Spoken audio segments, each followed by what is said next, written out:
When two variables, x and y, are proportional, they are related by way of a constant of proportionality. There are two ways a constant of proportionality works. In the first case, as the value of x changes, the value of y changes in a corresponding manner, as you can see in this illustration. The result is what looks like a straight line of points.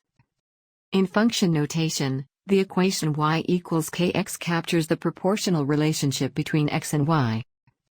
This type of function is called a direct variation. The graph of y equals kx is a straight line.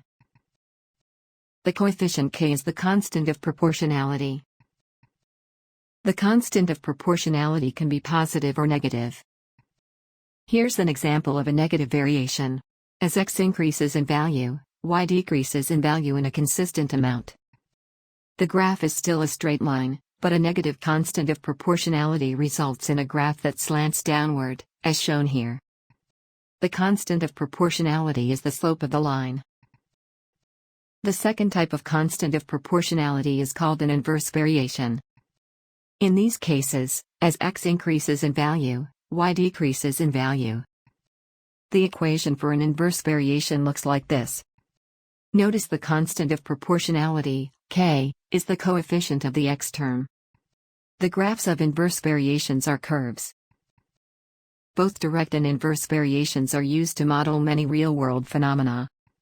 Often the constant of proportionality is found through measurement.